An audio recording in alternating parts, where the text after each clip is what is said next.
헌법재판소 시계도 움직이기 시작했는데 어제 첫 회의를 가졌죠. 주심 재판관도 정해졌습니다. 화면 함께 보겠습니다. 자, 6인 체제로 심리와 변론 모두 가능하다. 일단 6인 체제로 시작하겠다라는 이야기입니다. 결론까지 내리진 않겠지만 심리하고 변론하는 건 모두 가능하다. 그리고 이제 추후에 추가될 3명까지 다 들어온다면 그때 결론 내리겠다 뭐 이런 이야기인데 주심 재판관으로 정형식 재판관이 이제 선택이 됐습니다. 이거는 뭐 랜덤으로 하는 거기 때문에 특정 뭐 어떤 입김이 들어갔다 이렇게 보시긴 좀 어려운데 박찬대 원내대표가 오늘 또 회의에서 민주당 회의에서 이런 얘기를 했군요.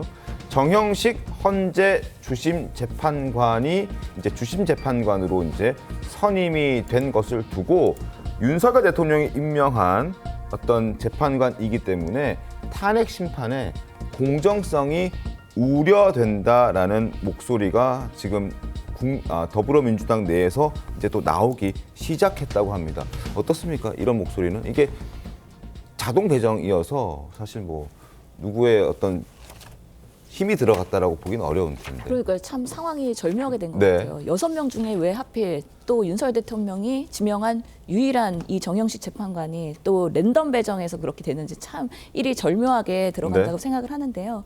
실제로 이 주심 재판관이 나중에 판결문의 초안을 작성하게 되기 때문에 그리고 여러 이제 심리를 하는 과정에서의 그래도 리더로서의 분위기를 이끌어갈 수 있는 역할을 할 거 아니냐에 대한 우려를 박찬대 지금 원내대표가 이야기를 한 것입니다. 근데 뭐 얘기를 들어보면 지금 네. 현재 재판관 분들은 워낙에 기본적으로 법조인으로서의 보수적인 성향을 갖고 있는 건 사실이고 그렇기 때문에 지금 이런 비상계엄과 탄핵에 대해서 국민적 시각에서의 판결을 해야 되는 그런 중차대한 역할을 하는 데 있어서 그런 판결문 작성이 국민이 납득하지 못하는 방식으로 이루어질 수 있을까에 대한 저희는 의구심이 있습니다. 그래서 믿음이 있고요.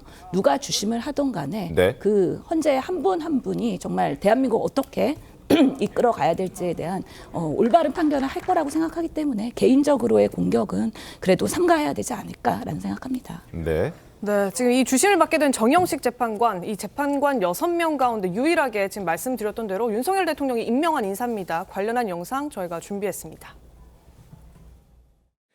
정형식 헌법재판관 지명자는 헌법재판관으로서 지녀야 할 자질과 덕목, 또 법조계의 신망을 두루 갖추고 있어서 더 없는 적임자라고 판단됩니다.